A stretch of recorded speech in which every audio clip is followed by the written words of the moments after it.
오늘은 제가 하나님 말씀을 전하기 전에 한 가지 알려드릴 일이 있습니다. 지난주일 유튜브에 올렸던 말씀이 그저께 금요일날 갑자기 사라졌습니다. 제가 없애지 않았는데 갑자기 사라졌어요. 그래서 어떻게 된 건지 알아보니까 지난주일 말씀 중에 제가 그 안상홍 증인의 하나님의 교회 세계 진리 세계 선교협회 그 단체에 대해서 좀 얘기를 했는데 그들이 신고를 했어요. 뭐 다른 거 신고한 게 아니고 제가 2장의 사진을 썼거든요. 그 교회를 찍은 사진하고 그 다음에 안상홍과 그 부인 장길자 그 사진을 썼는데 그 저작권 신고를 했더라고요. 그래서 이제 유튜브에서 저작권 신고가 들어오면 직권으로 내린대요. 영상을. 그래서 그게 없어졌더라고요. 그래서 제가 그 일을 당하면서 참 2가지 마음이 들었는데 첫 번째는 이 작은 교회 목사가 전하는 이 설교를 그들이 왜 모니터링 했을까? 그게 너무 신기했습니다. 첫 번째는. 그들이 왜 모니터링을 해서 또 저작권 침해 신고를 했을까? 그리고 2번째는 그럼에도 불구하고 어쨌든 그들이 하나님의 말씀을 들었다는 거, 진리를 들었다는 거, 그게 너무 감사했습니다. 그래서 이미 그들이 들었으니까 오늘 이 영상도 들을 거라는 믿음을 가지고 제가 한 말씀 드리는 건데, 오늘날 이렇게 세상이 이렇게 존재하면 하나님이 사람의 모습으로 있지 않습니다. 성경을 잘 보세요. 그렇게 사람의 모습으로 하나님이 있지 않다고. 그냥 여러분이 장길자 그 사람을 하나님 어머니라고 생각하시는데, 그러니까 장길자 할머니는 저기 신천지 이만희 할아버지랑 똑같은 거예요. 둘 다 하나님이래. 왜 이렇게 하나님이 많은지 모르겠는데 속지 마세요. 그들은 그냥 남의 생명을 빼앗아서 자기 배를 불리는 사단의 그냥 수계, 그냥 사단의 졸개들. 거기에 불과한 거예요. 거기 속지 마시고 이 참 하나님이 계시는 이곳으로 오시기 바랍니다. 그 신천지 신자들이 여기 와가지고 이만희 할아버지가 죽으면 하나님이 아닌 줄 믿고 일로 오겠다고 약속했는데 여러분들도 혹시 장길자 할머니가 죽거든 꼭 반드시 이곳으로 오셔서 함께 예배 드렸으면 좋겠습니다. 아멘. 제가 다시 그 지난주 영상은 사진만 뭐 어쨌든 뭐 저작권 침해라고 하니까 사진만 불러 처리해서 내일 다시 올리도록 하겠습니다. 자, 오늘 말씀을 전합니다. 오늘은 10계명 중 6번째 계명 살인에 관한 말씀입니다. 살인하지 말라. 6번째 계명답게 딱 6글자죠. 성경을 절수로만 따져보면 여러분 3만 1000절이 조금 넘어요. 3만 1000절. 그 중에서 다음 주일에 볼 간음하지 말라도 6글자죠. 이 2절이 가장 짧습니다. 그래서 어떤 부연 설명이 없잖아요. 뭐 살인하지 말라 여기서 그냥 끝나니까. 그런 어떤 설명이 없어서 그 참뜻을 알기가 쉽지가 않아요.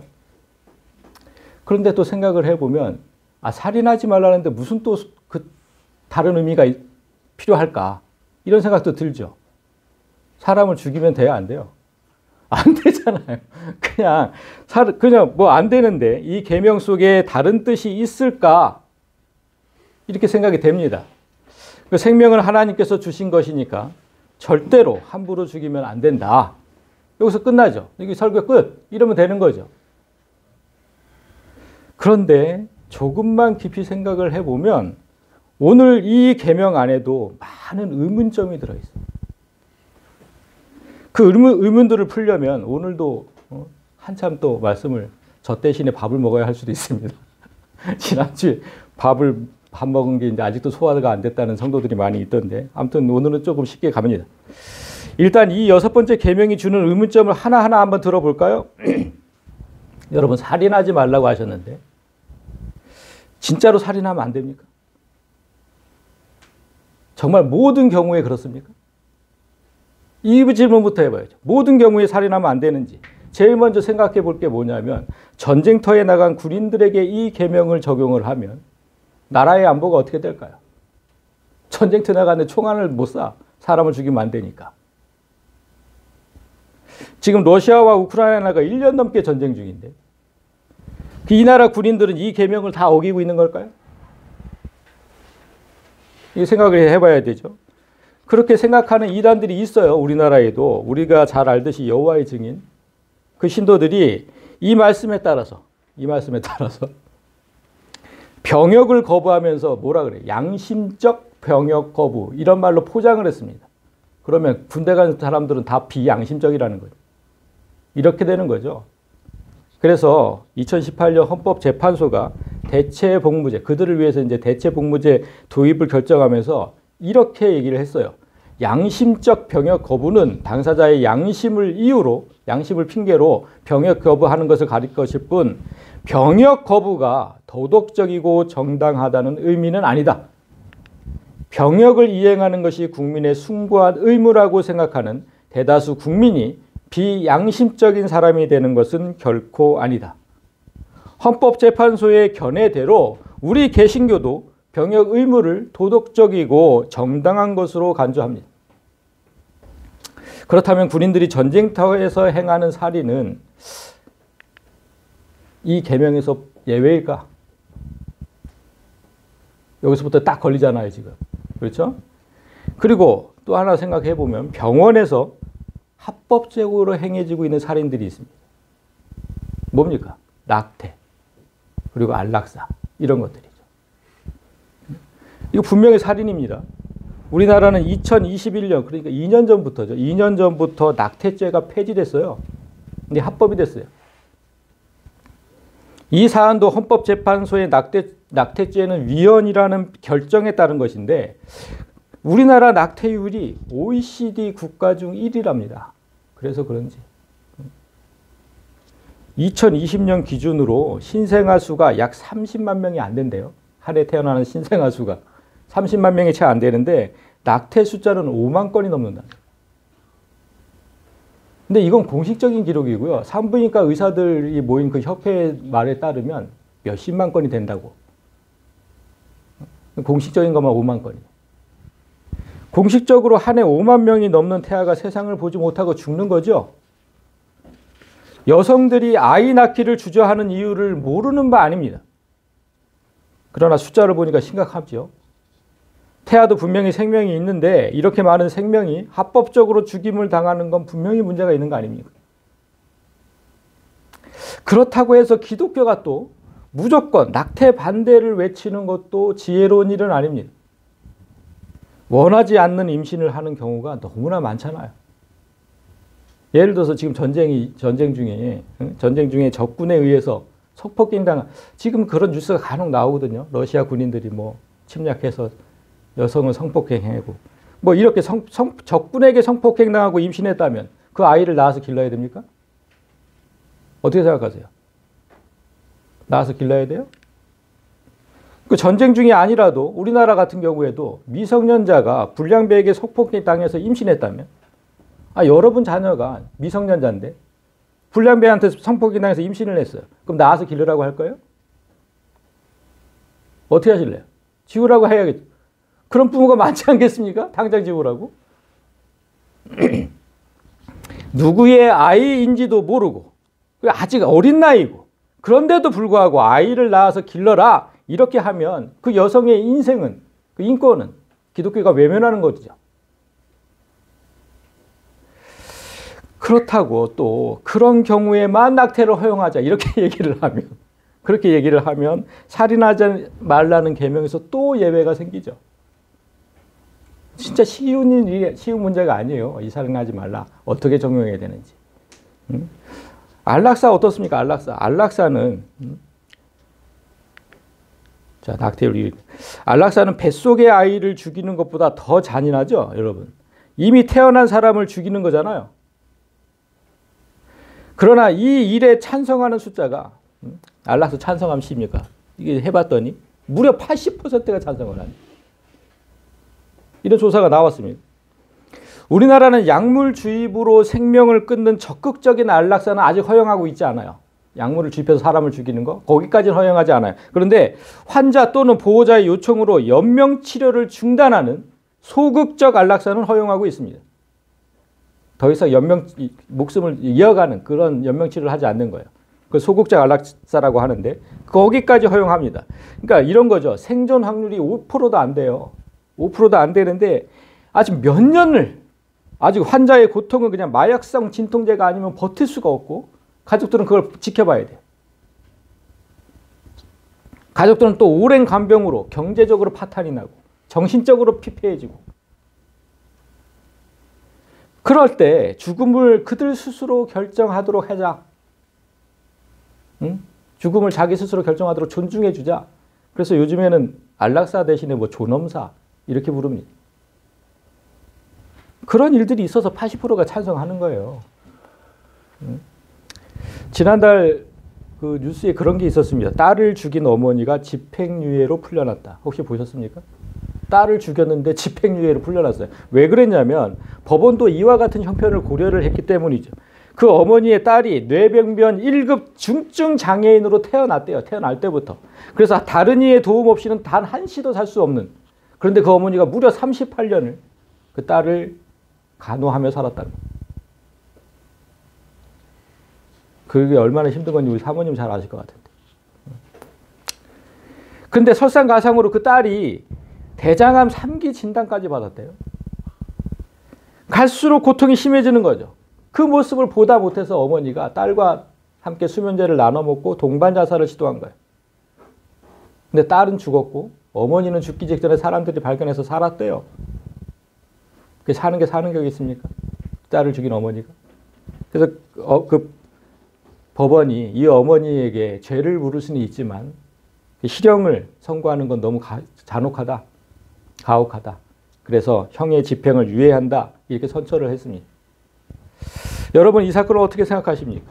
그러니까 죽는 것보다 더한 고통이 오랜 시간 지속될 때 스스로 죽을 수 있는 권리를 우리가 막아야 될까? 그리고 그 고통을 끝내도록 도와준 사람을 살인자라고 정죄할 수 있을까?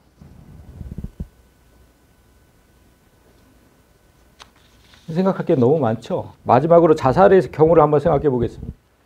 자살도 자, 이거는 지금 그 사진이고 제가 사진을 다 준비해 왔는데 자살도 엄연한 살인인데 대한민국은 이 분야에서도 1위래요. 지금 나오죠. 30대 이상 자살률 OECD 회원국 중 한국이 가장 높은 10대 20대만 다른 나라고 30대부터는 다 한국이에요. 10대 20대도 벗어났다고 좋아할 일이 아니라 2위예요. 2위. 모든 경우에 이렇게 지금 근데 모든 경우에 자살이 또 나쁘다고 할 수 있을까? 이것도 생각을 해봐야 돼요. 여인이 정절을 지키기 위해 스스로 목숨을 끊는 경우가 있어요. 그 여인을 비판할 수 있을까? 그리고 나라를 위해 자녀를 위해 스스로 죽음을 내던진 사람들도 많죠.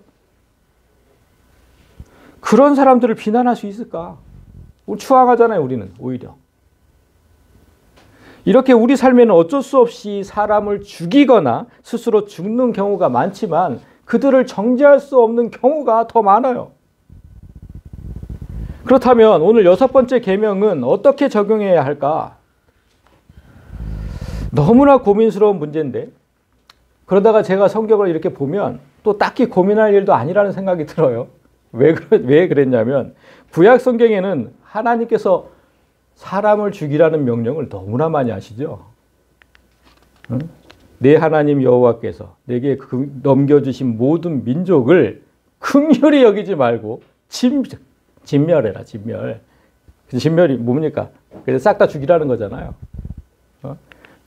그래서 여호수아가 그 명을 받아서 칼날로 그 성읍과 왕을 쳐서 모든 사람을 진멸하여 바치고 뭐 이런 구절이 수도 없이 나와요. 구약 성경에.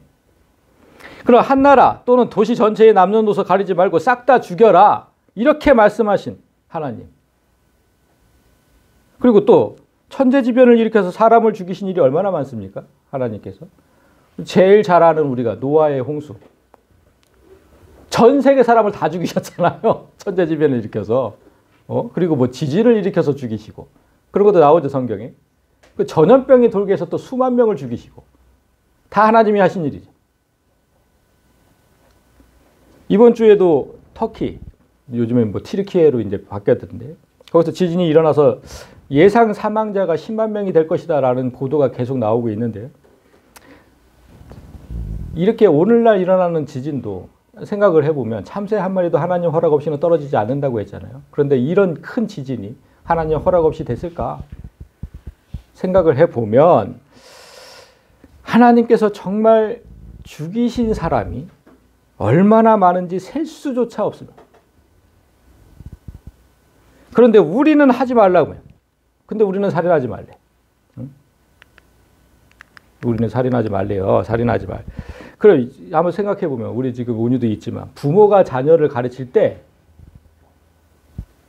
어떻게 해야 됩니까? 본을 보이면서 가르쳐야 되죠.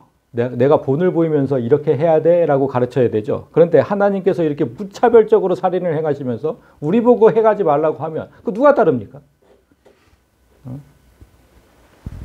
이래저래 오늘 볼 6번째 계명도 그 참뜻을 알기가 진짜 어려워요. 6글자지만 너무 어렵습니다. 그래도 뭔가 우리가 놓친 게 있지 않은지 보기 위해서 이제 본문을 원어로 제가 봤어요. 그래서 이렇게 되어 있습니다. 로, 티르짜흐 이렇게 읽는데요. 여기서 보면 이 로는 여기 로는 뭐뭐 하지 말라 부정 접두사고요. 여기 지금 라짜흐라는 단어에 T가 붙어가지고 미완료형, 뭐 2인칭 명령형 이렇게 우리가 얘기를 해요.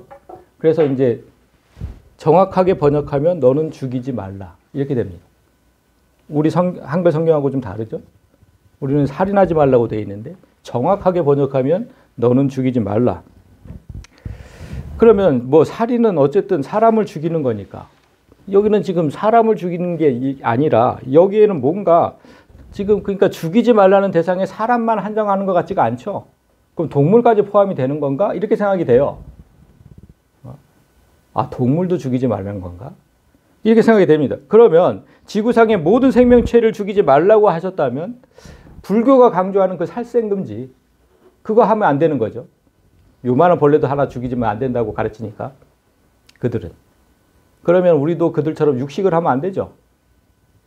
그럼 그렇게 되는 거예요. 그런데 성경에는 우리가 먹어도 되는 동물이 소개되고 있잖아요. 응? 자, 육지의 모든 짐승 중 너희가 먹을 만한 생물은 이러하니 굽이 갈라져 쪽발이 되고 새김질하는 것은 먹되 분명히 하나님께서 너희가 먹을 동물을 소개를 하고 있어요. 따라서 동물은 이 계명에서 제외가 된다. 이걸 알 수 있죠? 그러면 사람만 해당하는 것처럼 보이는데 하나님은 왜 그토록 많은 사람을 죽이라고 하셨고 또 직접 죽이기도 하셨을까? 원어를 봐도 다시 원점이 된 거죠, 지금. 원어를 봐도 이거 동물이 해당되는 게 아니라 사람인데. 응? 다시 원점으로 돌아온 거예요. 그럼 이럴 때는 어떻게 해야 됩니까? 이럴 때는요, 여러분. 우리가 몇 번 해봤는데 이 단어, 이 라짜으, 이 단어가 다른 곳에서는 어떻게 쓰였는지를 보면 돼요. 그러면 도대체 하나님이 뭘 죽이지 말라고 하는지 그 윤곽이 잡히거든요. 그래서 구약에서 제가 죽이다는 그 의미로 쓰인 단어를 찾아보니까 크게 3가지 단어가 있어요.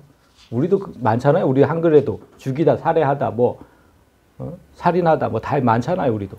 그렇듯이 구약에도 3가지 단어가 있는데 오늘 본문 라짜으, 지금 쓰인 이 라짜으 외에 하라그, 헤미트 이런 단어가 있었어요. 그런데 라짜으가 하라그나 헤미트보다 훨씬 적게 쓰였어요. 그런데 왜 십계명에 이 단어를 사용하셨을까? 그러면 그 십계명이 그렇게 적게 쓰인 단어를 쓰셨다면 무엇을 죽이지 말라는 건지 윤곽이 좀 잡힐 것 같아서 제가 이 단어가 어디에 어떻게 쓰였는지를 일일이 찾아봤습니다. 근데 제일 많이 쓰인 데가 어디냐면 민수기 35장이에요.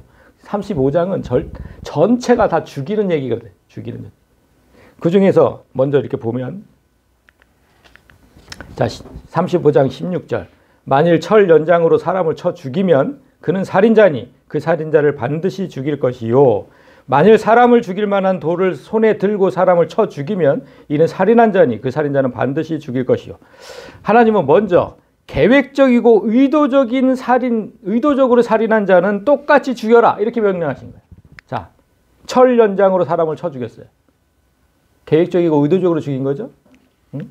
사람을 죽일 만한 돌, 이따만한 돌로 그냥 팍 쳐서, 그럼 계획적이고 의도적인 거죠. 이런 자는 반드시 똑같이 죽여라. 이렇게 말씀하셨어요. 그리고 이후의 말씀을 보면 요즘 문제가 되는 그 보복살인, 얼마나 사회적으로 문제가 됩니까? 보복살인, 또 혐오살인. 이유도 없이 그냥 뭐 남성을 혐오하고 여성을 혐오하고 이래가지고. 그 혐오살인도 이 이후의 구절을 보면 다 있습니다. 그렇게 죽이는 자는 다 죽여라. 똑같이 죽여라. 사람을 의도적으로 죽인 자들. 반드시 죽음으로 갚아야 합니다. 여기서 중요한 거는 죽일 의도를 갖고 계획적으로 사람을 죽였느냐 이겁니다. 그런 자는 다 죽여라. 그런데 이 말씀 후에는 이제 반대로 죽일 의도가 없었는데 실수로 사람을 죽일 때 그 말씀이 나와요. 22절부터 악의가 없이, 어떤 악의가 없이 우연히 사람을 밀치거나 기회를 엿봄이 없이, 그러니까 계획적이 아니라는 거죠. 계획적이 아니고 무엇을 던지거나 보지 못하고 사람을 죽일 만한 돌을 던져서 죽였을 때에 이는 악의도 없고 해하려 한 것도 아닌즉 피를 보복하는 조의 손에서 살인자를 건져내어 도피성으로 보낼 것이요 그는 거룩한 기름 부음을 받은 대제사장이 죽기까지 거기 거주할 것이니라. 현대의 법도 과실치사는 계획살인보다 형량이 훨씬 낮아요. 그처럼 하나님의 법도 실수로 사람을 죽인 사람은 사형 대신에 도피성에 머물도록. 그러니까 오늘날로 말하면 가택연금 비슷한 거죠. 집에서 나오지 말아요. 집에서 나오지 마. 이곳에서, 도피성이라는 곳에서 대제사장이 죽기까지 거기 거주할 것이냐. 그러면 몇십 년이 걸릴지도 모르죠. 대제사장이 계속해서 죽지 않고 살아있으면 몇십 년이 걸릴지 몰라요. 그 성 안에서 그렇게 오랜 시간 갇혀 지내야 하니까 이 벌도 사실 가벼운 벌은 아니거든요. 그렇죠? 그냥 죽이지 않았을 뿐이지. 계획적으로 죽인 사람은 죽어야 되지만 죽지 않았을 뿐이지. 저거 진짜 갇혀 지내는 거 쉬운 일 아닙니다. 과실치사 형량도 결코 작지 않다. 어떤 경우에도 고의적이든 과실이든 어떤 경우도 사람을 죽이는 일은 조심하고 또 조심하라는 뜻이 담겨져 있는 겁니다. 그래, 이렇게 라짜으라는 단어가 먼저 어디에 쓰였는지 보니까 용법 첫 번째, 고의든 실수든 다른 사람을 직접 죽이는 행위. 여기에 첫 번째로 쓰였습니다. 고의든 실수든 상관없어요. 직접 죽이는 거예요. 직접 죽이는 거. 그런데 두 번째 의미는 좀 더 의미심장해요. 어디에 쓰였냐면 우리가 잘 아는 이스라엘 왕실 중에 가장 사악한 부부가 있죠. 아합과 이세벨. 이런 얘기가 있어요. 그들 부부 얘기 중에 아합이 이제 왕궁 근처에 있는 포도밭, 그게 너무 갖고 싶어가지고 그 주인한테 가서 나한테 좀 팔라고 얘기를 해요. 그 포도밭 주인 이름이 나봇이죠. 예, 나봇. 근데 그 나봇이 조상 대대로 때려온 땅이라서 절대로 팔 수 없습니다. 이렇게 버텨요. 그러니까 아합이 어떻게 하냐면 삐져요. 성경을 보시면 삐져. 밥도 안 먹고 이불 뒤집어 쓰고 누워있어. 이런 왕이 다 왕이 돼가지고 정말 어이가 없어요. 어이가 없어. 그러니까 그 모습을 본 이제 아내 이세벨이 아이고 삐지지 말고 밥 좀 먹으라고 내가 그 땅 줄 테니까 이렇게 나섭니다. 그래서 어떻게 합니까? 이세벨이 나봇을 모함하여서 죽이죠. 모함해서 죽여버려요. 그래서 포도원을 이제 남편에게 줍니다. 그때 하나님께서 엘리야를 아합에게 보내면서 이렇게 말씀하세요. 자, 엘리야, 너는 그에게 가서 말하기를 여호와의 말씀이 네가 죽이고 또 빼앗았느냐 물어라. 그러니까 나봇을 죽인 건 아합이 아니죠. 이세벨이에요. 아니, 정확하게 얘기하면 이세벨도 누명을 씌웠을 뿐 그 형을 집행한 건 그 집행관들이죠. 근데 이 사실을 하나님도 아세요. 그렇지만 하나님은 지금 아합이 죽였다고 얘기를 하는 거예요. 여기서 라짜가 똑같이 쓰였어요. 라짜, 네가 죽이고. 따라서 10계명의 6번째 계명에는 직접 살인이 아닌 간접 살인도 하지 말라는 뜻이 포함된 겁니다. 간접 살인도 하지 마라. 나봇이 죽은 결정적 원인은 너다. 네가 나봇을 죽인 거다. 이렇게 내가 직접 죽이지는 않아도 내가 한 말과 행동 때문에, 그래서 죽었잖아요. 내가 한 말과 행동 때문에 그렇게 살인으로 이어지는 경우는 너무 오늘날도 너무나 많이 볼 수 있습니다. 오늘날도. 오늘날 만약에 뭐 그 독재자, 뭐 대통령의 심기를 읽은 간신배들이 알아서 정적을 수청한다면 그런 일들이 많이 있어요. 오늘날도. 그 대통령은 아합처럼 간접살인을 저지른 거예요. 그리고 민간에서 뭐 그들까지 올라갈 것도 없어요. 이런 민간에서 불량배를 고용해서 살인 청부를 하는 경우도 많죠. 그 간접살인한 겁니다. 내가 간접살인한 거죠. 그렇다면 우리는 어떻습니까, 여러분? 우리는 고의든 실수든 직접 살인을 범하는 경우는 거의 없죠. 거의 없어요. 뭐 실수로 사람을 죽이는 강력이 있지만 거의 없어요. 그렇다고 우리가 뭐 살인 청부를 해서 뭐 간접 살인을 하지도 않죠. 그러면 정말로 간접 살인에서 우리가 자유로울까요? 살인 청부하지 않았으니까. 그렇지 않습니다.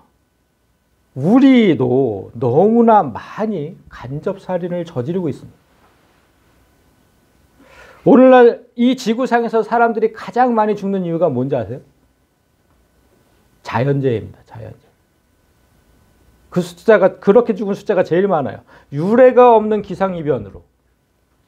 여름에는 살인더위, 그 다음에 폭우. 작년 여름에도 우리 얼마나 죽었습니까, 사람이. 폭우 때문에. 겨울에는 혹독한 추위, 폭설. 그래서 사람들이 엄청나게 죽습니다. 이런 기상이변이 일어나는 이유는 이 환경오염 때문이에요. 환경오염. 지구의 위기, 기온 빠르게 뭐 상승 중. 사람들이 환경을 파괴해서 지구의 온도가 올라갔고 그로 인해 빙하가 녹아서 해수면이 높아졌대요. 여러분. 북극 남극 빙하가 녹아서 해수면이 높아졌대. 또한 찬 공기를 가둬두는 제트 기류는 느슨해졌고 오존층은 파괴됐고 이런 자연 파괴가 주는 재난은 심각합니다. 진짜 심각해. 남극의 빙하가 모두 녹으면 해수면이 무려 56m가 높아진대요. 저도 찾아보고 깜짝 놀랐습니다. 56m. 그러면 지구 인구의 40%가 해안가에 살고 있는데 다 수몰되는 거예요. 40%가 죽는다고 여러분. 이 지구 인구에. 도로, 다리, 지하철, 상수도, 뭐 하수처리장, 발전소, 매립지 등 해수면 상승으로 인해 사회 기반 시설이 모두 붕괴될 위험에 처해 있어요, 지금. 그리고 허리케인이나 태풍 같은 비바람의 위력은 상상할 수 없을 만큼 강해집니다. 올여름에도 태풍이 이제 또 오기 시작하면 얼마나 강한 태풍이 올지 겁부터 나요. 오존층이 파괴되면 또 어떤 일이 일어나냐면 지표면에 도달하는 자외선의 양이 증가하게 되고 그대로 또 우리가 쐬게 돼서 피부암, 백내장 이런 것들이 창궐합니다.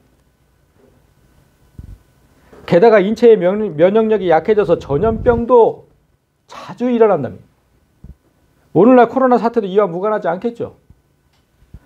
이렇게 환경오염은 사람을 죽이는 1등 공신이고 그 환경을 오염시키는 일은 우리가 1등 공신이죠. 그러니까 지금 우리가 다른 사람을 죽이는 간접살인을 하고 있는 겁니다. 얼마나 많은 사람이 죽고 있습니까? 산업오염 물질이 배출되는 건 각 나라의 정부가 뭐 위기의식을 가지고 막아야 하지만 개인이 할 수 있는 일이 훨씬 더 많거든요. 자연을 보호하는 거. 산과 바다에 함부로 좀 쓰레기 좀 버리지 말자고요. 그 깨끗했던 제주도 바다도 가보면 요즘에 얼마나 쓰레기가 많은지. 왜 그럴까요, 도대체? 가정에서 분리수거, 이거 하나만 잘해도 환경이 엄청나게 보존이 된다는 거예요. 우리가 무심코 버린 플라스틱과 비닐이 땅과 바다로 들어가면 생태계가 균형을 잃고 심각한 환경 문제가 발생합니다. 오늘 말씀을 듣는 기독교인들은 명심해서 쓰레기 함부로 버리지 말고 집안에서 분리수거 좀 철저히 하시고 간접살인 하기 쉽지 않으면 또한 여러분이 잘 모르는 사실이 있어서 제가 한 가지 더 말씀을 드리는데 육류 섭취를 줄여야 돼요. 육류 섭취. 현재 지구의 토지 면적 중 4분의 1 이상이 가축 사료를 생산하기 위해서 쓰여진답니다. 4분의 1 이상이. 1kg의 닭고기를 생산하기 위해서 3.2kg의 사료가 필요하대요. 뭐 배보다 배꼽이 더 큰 거 아니에요? 그래서 그 넓은 땅을 사료 생산에 지금 사용하는 거예요. 응? 닭고기가 그 정도 먹으면, 닭이 그 정도 먹으면 소화돼지는 얼마나 먹겠습니까? 이 땅을 사람들이 먹을 식량을 사용했으면 굶어 죽는 사람들이 없대요. 근데 다 가축 사료로 사용하는 거예요. 가축 사료를 재배하는데. 소를 키우기 위해 숲을 파괴하고 땅으로 개간하면 대기에는 수십억 톤의 이산화탄소가 방출되고 기후변화를 가속화합니다. 대기를 맑게 하고 지구의 기온을 일정하게 유지하는 데 건강한 숲과 나무는 필수적인데 인류의 탐욕스러운 그 식탐으로 기후위기가 더 빨라지는 겁니다. 최근 보고된 바에 따르면 축산업이 모든 운송업보다 지구온난화에 더 많은 영향력을 끼친다고. 그러니까 우리가 뭐 자동차 공해가 심하다고 알죠? 그거보다 훨씬 더 심한 게 축산업. 축산업이 배출한 온실가스 배출량이 전체 이산화탄소 배출량의 18%, 20%에 가까워요. 그러니까 축산업이 기후위기의 주범인 거예요. 그런데도 TV를 보면 고기를 산처럼 쌓아놓고, 요즘에 먹방 얼마나 많이 합니까? 막 고기를 이만큼 쌓아놓고 누가 더 많이 먹나? 이거 시합이나 하고 앉았고. 이건 정말 최소한의 인류 사랑 의식이 없는 거예요. 아합처럼 내 욕심만 채우고 살다 보면 인류가 다 같이 죽는 엄청난 대가를 치르게 될 겁니다. 여기까지 라차의 두 번째 용법을 봤는데 이겁니다. 간접으로 사람을 죽이는 행위 절대로 하지 마라. 이제 마지막으로 이 단어가 쓰인 세 번째 용법을 보면 신명기 22장에서 볼 수 있습니다. 25절, 만일 남자가 어떤 약혼한 처녀를 들에서 만나 강간하였으면 그 강간한 남자만 죽일 것이요 처녀에게는 죽일 죄가 없음이라. 이 일은 사람이 일어나 그 이웃을 쳐 죽인 것과 같은 것이라. 와, 이상하죠? 여성을 강제로 범하는 것을 살인과 똑같다고 말씀합니다. 다음 주일 듣게 될 7번째 계명이 간음에 관한 말씀이라서 이 일이 왜 살인과 같은지는 다음 주에 좀 더 자세하게 말씀을 드릴 거지만 오늘 간단하게 말씀드리면 우리 몸은 영혼이 지배한다는 사실을 명심해야 돼요. 이 육체는 껍데기고 실제는 영혼이다. 영혼. 이 사실을 이해할 수 있는 예가 단적으로 있죠. 뭡니까? 한 여성이 사랑하는 남성과 잠자리를 갖든 전혀 모르는 사람에게 강제적으로 강간을 당하든 육체가 범해진다는 사실은 똑같죠. 그렇잖아요. 또 그 사실은 똑같아요. 그런데 강제로 범해질 때 여성이 더 고통스러워하는 이유가 뭡니까? 영혼이 고통스러우니까. 그래서 육체가 더 고통스럽게 느껴지는 거거든요. 따라서 강간이 육체를 범하는 죄라고 생각하면 안 돼요. 성행위는 명백히 영혼이 주도하는 행위입니다. 따라서 강제로 육체를 범했다면 실제로는 영혼을 강제로 범한 거예요. 영혼을. 강간당한 여성이 평생 괴로운 이유가 육체가 더럽혀졌기 때문이다. 이렇게 착각을 해요. 내 몸이 더럽혀졌다. 그래서 씻고 또 씻고 막 이런 여성들이 많아요. 그건 착각이에요. 정신적 트라우마가 생긴 거예요. 정신적 트라우마. 그러니까 내 존재가 더럽혀졌다고 생각하는 거예요. 그래서 죽고 싶은 겁니다. 내 존재가 더럽혀졌으니까. 그래서 성경은 인간의 죽음을 심장과 뇌가 작동하지 않는 육체적 죽음으로 정의하지 않고 영혼이 죽을 때 그게 진짜 죽음이라고 말씀합니다.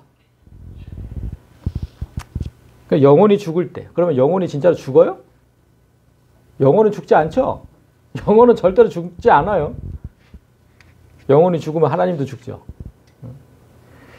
태초의 사람 아담에게 내려진 죽음에서 보면 영혼이 죽는다는 게 무슨 뜻인지 알 수 있습니다.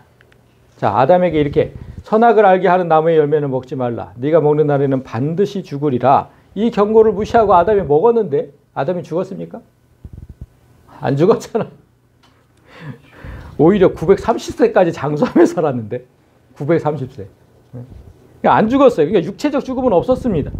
대신 하나님과 끊어지는 결과로 이어졌죠. 하나님이 그 사람을 쫓아내시고, 그러니까 하나님과 끊어졌어요. 에덴 동산 동쪽에 그룹들과 두루 도는 불칼을 두어서 생명나무의 길을 지키게 하시니라. 완전히 단절됐어요. 하나님과 완전히 단절. 생명나무로 오는 길을 막아서 하나님과 끊어졌기 때문에 그때부터 인간에게 영원한 생명은 없어진 거예요. 그 전까지는 영원히 사는 존재였는데, 그래서 하나님과 떨어지는 것이 진짜 죽음인, 육체적으로 죽는 건 첫 번째 죽음이고 그 다음에 또 한 번 죽음이 인간에게 남아있다고요. 그래서 성경은 그걸 두 번째 죽음이라고 얘기를 하죠.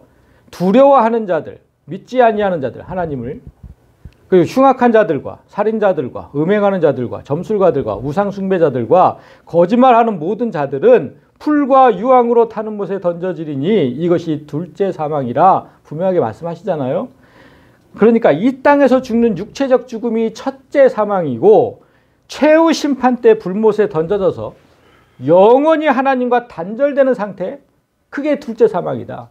그게 진짜 죽음이고. 그게 왜 진짜 죽음입니까? 여러분, 죽는다는 거 한번 생각해 보세요. 죽으면 그 다음에 뭐가 아무것도 없어야 되잖아. 근데 지금 죽음이 또 하나 남아져 있잖아. 그러니까 육체적 죽음은 진짜가 아닌 거예요. 또 한 번이 남아있으니까. 이 영혼이 죽는 게 진짜 죽는 거라고요. 하나님과 떨어지는 상태. 그래서 이렇게 라차의의 세 번째 용법이 영혼을 죽이는 행위, 그러니까 사람의 인격을 죽이는 행위, 이게 세 번째 용법입니다. 근데 이 세 번째 용법이 얼마나 중요한지 예수님도 십계명을 설명을 하실 때가 있었는데 이 용법을 콕 집어서 말씀하셨어요. 마태복음 5장 21절에 옛 사람에게 말한 바, 그러니까 구약 사람들에게 말한 바, 살인하지 마라. 누구든지 살인하면 심판받게 되리라 하였다는 것을 너희가 들었으나, 그러니까 구약시대 사람들에게는 살인하면 죽음으로 갚던지 이렇게 얘기하셨잖아요. 죽음으로 갚던지 도피성에서 또 오랜 시간 연금을 당하든지 그에 따른 심판이 있다 이렇게 말씀하신 것을 너희가 들었지만 나는 이렇게 얘기하겠다. 나는 너희에게 이르노니 형제에게 노하는 자는 심판을 받게 되고 형제를 나가라 하는 자는 공회에 잡혀가게 되고 미련한 놈이라는 자는 지옥불에 들어가게 되리라. 지금 예수님께서 말씀하시는 자들은 사람을 죽인 자들이 아니죠. 이 사람들이 사람 안 죽였잖아요. 지금 그저 한 사람을 모욕한 상황을 말씀하고 계세요. 따라서 라차의의 세 번째 용법, 이거 사람의 영혼을 죽이는 행위를 가장 조심하라고 하는 거예요. 사람의 인격을 죽이는 행위, 이걸 가장 조심해라. 예수님도 강조하신 거예요. 얼마나 그러니까 말이나 행동으로 다른 사람에게 참을 수 없는 모욕감이나 수치심을 주어서 한 사람의 인격을 죽이는 행위, 명백한 살인 행위다. 요즘 학교 폭력을 다룬 그 드라마 더 글로리라는 게 너무 선풍적인 인기를 끌고 있어서 저도 한번 봤어요. 어떤 내용을 담고 있는지. 그러니까 그 보면 머리를 여성들이 머리를 고정하는 데 쓰는 그 고데기로 사람의 팔과 다리를 다 찢었어. 학생들이. 성인이 그런 것도 아니고 여학생들이. 그 잔혹함이 사람들을 경악하게 만들었습니다. 육체적 폭행뿐만 아니라 언어적 폭행, 또 성적인 폭행 등 사람이 얼마나 악할 수 있는지를 그 어린 학생들을 통해서 우리는 정말 충격적으로 봤습니다. 왜 충격적이었냐면 이 일이 실제로 있었던 일이래요. 그래서 그 폭력을 몸소 겪어야 했던 학생이 인터뷰를 했는데 언론하고 아직까지도 성인이 된 아직까지도 그 트라우마에서 벗어나지 못하고 머리 한 번을 고데기로 하지도 못하고 그리고 살아간답니다. 예수님께서 말씀하신 대로 이런 일을 행한 자들이 받을 심판, 자 보세요. 마지막에 뭡니까? 지옥불에 들어가게 되리라. 결코 작지 않은 거잖아요. 결국 지옥불로 들어간다는데. 결코 작은 죄가 아니에요. 이는 아주 심각한 죄입니다. 우리도 누군가에게 이렇게 화를 낸 적이 있고 형제에게 노하는 자. 화를 낸 적이 있죠, 우리도? 그리고 나가라고 하는 자. 바보. 형제에게 바보라고 한 적도 있고 또 미련한 놈이라고 욕한 적도 있고 우리도 그런 적이 많아요. 그런데 이런 일이 일회성이 아니라 정말 계속 지속적으로 그렇게 이어진다면 사람을 얼마나 말려 죽이는 건지, 잔인하게 말려 죽이는 그런 일인지 다시 한번 경각심을 가져야 할 겁니다. 여기까지 우리는 하나님께서 말씀하신 죽이지 말라는 의미를 이제 잘 알게 됐습니다. 자, 이 세 가지 정리해 왔습니다. 고의든 실수든 직접 사람을 죽이지 마라. 간접적으로 사람을 죽이는 행위도 절대로 하지 마라. 그리고 사람의 영혼, 인격을 죽이는 행위를 하지 마라. 이게 세 가지입니다. 그런데 이렇게 죽이지 말라는 의미를 이제 제대로 알았는데 뭔가 하나 찜찜하죠? 뭡니까? 앞에서 우리가 얘기했던 거. 우리가 서두에 제기했던 문제들은 아직 아무것도 해결되지 않았어요. 하나님은 왜 그토록 많은 사람을 죽이라고 하셨는지, 왜 또 자신이 직접 그 많은 사람을 죽이셨는지, 이런 의문은 아직 풀리지 않았죠. 또 전쟁에서의 살인, 병원에서 합법적으로 행해지고 있는 낙태, 안락사, 극한 상황에서 일어나는 자살, 이런 살인에 대해서 어떤 자세를 가져야 하는지는 여기 아무것도 안 나와 있는데, 이게 아무것도 해결되지 않았어요. 그런데 여러분, 성경은 이 모든 의문을 풀어줄 명확한 기준을 제시를 합니다. 우리가 가졌던 그 의문들을 어떻게 풀어야 되는지 명확한 기준, 하나님께서 살인을 허용하실 때 기준을 알면 되는데, 놀랍게도 그 기준은 십계명의 기준입니다. 십계명 정신과 일치를 해요. 십계명의 정신이 뭐죠? 두 계명으로 줄이면 하나님을 사랑하고 사람을 사랑하고, 이게 십계명 정신이거든요. 그 정신과 똑같아요. 그러니까 성경에 사람을 죽이라는 명령이 나오는 구절을 보면, 하나님께서 사람을 직접 죽이는 구절을 보면 모두 하나님을 대적하고 사람을 모욕하고 죽일 때, 그때만 죽이라고 하십니다. 그 사람은 반드시 자, 하나님을 사랑하라, 사람을 사랑하라. 살인을 허용하는 기준은 이 정신에 따라, 여기도 이 정신에서 다 판단을 하면 돼요. 그 사람을 사랑하고 하나님을 사랑하고, 그 사람을 사랑하는 일은 지금 여기서 봤죠? 이렇게 죽이면 안 된다. 근데 하나님을 대적하는 일은 다른 신을 섬기거나 하나님 이름을 모독하고 저주할 때, 자, 여호와 외에 다른 신에게 제사를 드리는 자는 멸할지니라, 이런 구절. 누구든지 그의 하나님을 저주하면 죄를 담당할 것이요, 여호와의 이름을 모독하면 그를 반드시 죽일지니. 그러니까 하나님께서 사람을 죽이라는 명령은 모두 이 기준에 따라서 하신 거예요. 뭐 진멸해라 이런 말씀을 하신 이유가 이런 기준. 그래서 자꾸 죽이라는 말씀이 나와가지고 다 죽이라 하잖아요. 지금 죽여. 이런 죽이라는 말씀이 나와서 제가 높아지면서 말씀드리는데, 이런 죄를 범한 사람 가서 실제로 죽이라는 거 아닙니다. 구약 시대에는 실제로 죽였어요. 그러나 지금 예수님 오신 이후에는 아까 우리가 봤던 그 마지막 사망, 그 마지막 사망에 처해질 거라는 겁니다. 우리가 직접 죽이는 거 아니고, 착각하시면 안 되고. 그래서 하나님을 사랑하고 사람을 사랑하는 이 기준에 맞추어 보면 살인이 어느 때에 정당한지 다 판단이 돼요. 자, 하나씩 해볼까요? 전쟁터에 나간 군인이 다른 나라를 침략한 게 아니고 평화를 깨트리는 게 아니라 오히려 사람을 지키고 평화를 위해서 싸운다면 사람 죽여도 됩니다. 이해되시죠? 이 기준. 그리고 낙태를 결정하는 일도, 만약에 사랑하는 사람과 사이에서 아이가 낳는데 낙태를 한다? 그럼 이거 어기는 거죠. 하나님의 뜻도 어기는 거고 하나님이 주신 생명을 멸하는 거니까. 그리고 사람을 사랑하는 일도 아닐 거죠. 그거는. 그래서 절대로 그때는 하면 안 돼요. 그러나 강간으로 아이가 생긴 경우는 좀 다르죠. 그래서 상황마다 어떤 결정이 하나님의 뜻을 결정하고 사람을 사랑하는 일인지 그 상황마다 잘 판단하시면 돼요. 이 아이를 죽이는 것이 진짜 하나님의 뜻을 존중하고 사람을 사랑하는 일인지 잘 판단해서 하시면 됩니다. 안락사를 결정하는 기준도, 만약 환자의 지옥 같은 고통을 끝내주는 게 진정 그 사람을 사랑하는 일이라고 판단된다면 그럼 할 수 있습니다. 그리고 그의 영혼을 하나님께서 받아주신다는 확신이 있다면 그럼 하시면 돼요. 결정하고 그렇게 기도하면서 시행하면 됩니다. 그리고 스스로 목숨을 끊는 자살 행위도 마찬가지예요. 그 생명을 버림으로 인해서 많은 사람이 살 수 있다면, 내 한 사람이 죽어서 많은 사람이 살 수 있다면, 그 일이 하나님을 영광스럽게 한다면 자살해도 됩니다. 그때는. 아니, 그 일을 정말 대표적으로 하신 분이 예수님이에요. 자, 나는 선한 목자라. 선한 목자는 양들을 위하여 스스로 목숨을 버리거니와. 자살이죠. 자살하러 오신 거죠. 물론 죽인 사람도 있지만 스스로 목숨을 버린다고 예수님이 직접 말씀하신 거잖아요. 바울도 그런 기준이라면 언제든 목숨을 버리겠다고 얘기를 해요. 주 예수께 받은 사명, 곧 하나님의 은혜의 복음을 증언하는 일을 마치려 하면은 나의 생명? 조금도 귀한 것을 여기지 않겠다. 난 언제든 죽겠다. 내 생명을 버리는 거잖아요. 그냥 버리는 거.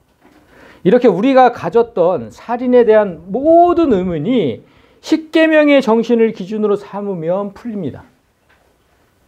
그 기준에 딱 맞춰보세요. 이 일이 하나님을 위하는 것인지 사람을 위하는 것인지. 자, 이제 말씀을 맺겠습니다. 이 말씀을 잘 보세요. 하나님을 자, 다른 사람의 피를 흘리면 그 사람의 피도 흘릴 것이니 이는 하나님이 자기 형상으로 사람을 지으셨음이니라. 하나님이 제시한 기준 외에 사람을 죽이지 말아야 하는 이유는 사람이 하나님의 형상이기 때문이다. 이렇게 말씀하십니다. 그러니까 하나님의 형상을 우리가 뭐라고 배웠냐면 보이지 않는 하나님 안 보이시잖아요.